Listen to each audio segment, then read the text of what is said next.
Hello friends, ಇವತ್ತು vanilla ಗಿಡದ ಬಗ್ಗೆ ಒಂದು ಶಾರ್ಟ್ ವಿಡಿಯೋ ಮಾಡೋಣ ಅಂತ ಮಾಡ್ತಾಯಿದ್ದೀನಿ. ಸೊ ನಮ್ಮದು ಆಲ್ರೆಡಿ ವೆನಿಲಾ ಈ ವರ್ಷ ನಾಟಿ ಆಗಿದೆ. ಇದು ಈ ವರ್ಷ ನಮ್ಮ ನಾಟಿ ಮಾಡಿರೋದು. ನಾಟಿ ಮಾಡಿ ಆಲ್ರೆಡಿ 1.5 ಮಂತ್ ಆಗಿದೆ. ಸೊ ಇದು ಆಲ್ಮೋಸ್ಟ್ ಬದುಕಿದೆ, ಬಟ್ ಇನ್ನೂ ಚಿಗುರಿಲ್ಲ ಆಯಿತಾ. ಸೊ ಇದೆಲ್ಲ ಕಡೆ ನಾಟಿ ಆಗಿದೆ. ಸೊ ಇವತ್ತು ಏನಂದರೆ, ಈ ವೆನಿಲಾ ಬಳ್ಳಿ ಇದೆಯಲ್ಲ, ಸೊ ಇದಕ್ಕೆ ವರ್ಷಕ್ಕೆ ಒಂದು ಸಲ ಥರ ಸರ್ವಿಸ್ ಥರ ಇವಕ್ಕೆ ಮಾಡಬೇಕು. ನಾವು ಬೈಕಲ್ಲ ಯಾವ ಥರ ವೆಹಿಕಲೆಲ್ಲ ಯಾವ ಥರ ಸರ್ವಿಸ್ ಮಾಡ್ತೀವೋ ಅದೇ ಥರ ಇವರಿಗೊಂದು ಸರ್ವಿಸ್ ಮಾಡಬೇಕಾಗತ್ತೆ.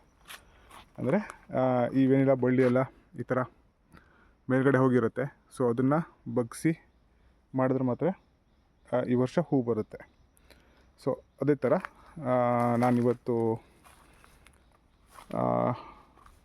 ಆಲ್ರೆಡಿ ಬಗ್ಸ್ ಆಗಿದೆ. ಇದು ಅಷ್ಟು ಎಲ್ಲ ಬಳ್ಳಿನೂ ಬಗ್ಸ್ ಆಗಿದೆ. ಆದರೆ ಬಗ್ಸ್ ಆಗಿ ಒಂದು 15 ಅಥವಾ 20 ಡೇಸ್ ಆದಮೇಲೆ ಬಗ್ಸಿದ ಮೇಲೂ ಕೆಲವೊಂದು ಗಿಡಕ್ಕೆ ಚಿಗುರು ಬರುತ್ತೆ. ಸೊ ಬಗ್ಸಿದ ಮೇಲೆ ಚಿಗುರು ಬಂದರೆ ಆ ಗಿಡಕ್ಕೆ ಹೂ ಬರಲ್ಲ. ಸೊ ಅದೇ ಇದ್ರ ಸರ್ವೀಸು ಆಯಿತಾ. ಸೊ ಇವಾಗ ಬಗ್ಸಿದ ಮೇಲೆ ಹೂ ಅಕಸ್ಮಾತ್ ಚಿಗುರು ಬಂದರೆ ಆ ಚಿಗುರನ್ನ ಮುರಿದ್ರೆ ನೆಕ್ಸ್ಟ್ ಚಿಗುರು ಬರಲ್ಲ. ಆವಾಗ ಅದಕ್ಕೆ ಹೂ ಬರೋ ಚಾನ್ಸಸ್ ಜಾಸ್ತಿ ಇರುತ್ತೆ.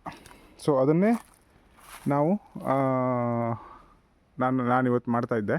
ಸೊ ಅದನ್ನೇ ಇನ್ಫಾರ್ಮೇಷನ್ ಶೇರ್ ಮಾಡಬೇಕಂತ ವಿಡಿಯೋ ಮಾಡಿದೆ. ಸೊ ಬಗ್ಸಿ ಒಂದು 20 ಡೇಸ್ ಅಥವಾ 30 ಡೇಸ್ ಆದಮೇಲೆ ಒಂದು ಬೇರೆ ಗಿಡನ ಚೆಕ್ ಮಾಡಬೇಕಾಗತ್ತೆ ಆಯಿತಾ. ಪ್ರತಿ ಗಿಡನೂ ಹೋಗಿ ಚೆಕ್ ಮಾಡಿ ಯಾವುದಾದ್ರು ನಾಡಲ್ಲಿ ಚಿಗುರು ಬಂದಿದೆಯಾ ಅಂತ ಚೆಕ್ ಮಾಡಬೇಕು ಆಯಿತಾ.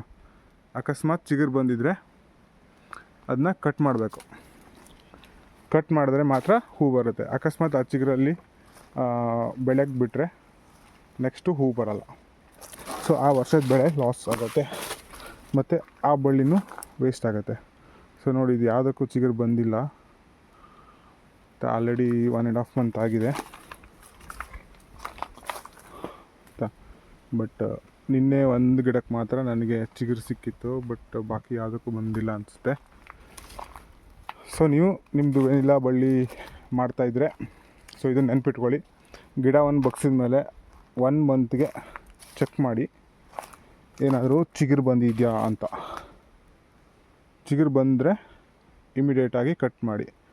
ಆದರೆ ಅಕಸ್ಮಾತ್ ಚಿಗುರು ನೆಲದಿಂದ ಬಂದಿರೋ ಬಳ್ಳಿಗೆ ಬಂದಿದ್ದರೆ ಅದನ್ನು ಕಟ್ ಮಾಡೋಕ್ಕೆ ಹೋಗ್ಬೇಡಿ. ಯಾಕಂದರೆ ಅದು ನಮ್ಮ ನೆಕ್ಸ್ಟ್ ಇಯರ್ದು ಬಳ್ಳಿ ಆಗಿರುತ್ತೆ ಆಯಿತಾ. ಅದೇ ಇನ್ಫಾರ್ಮೇಷನ್ನ ಶೇರ್ ಮಾಡಬೇಕು ಅಂತ ವಿಡಿಯೋ ಮಾಡಿದ್ದೆ. ಸೊ ನೀವು ಯಾರು ವೆನಿಲಾ ಬೆಳೆಗಾರರಿದ್ದರೆ ನಿಮ್ಮ ಅನಿಸಿಕೆ ತಿಳಿಸಿ. Thank you for watching.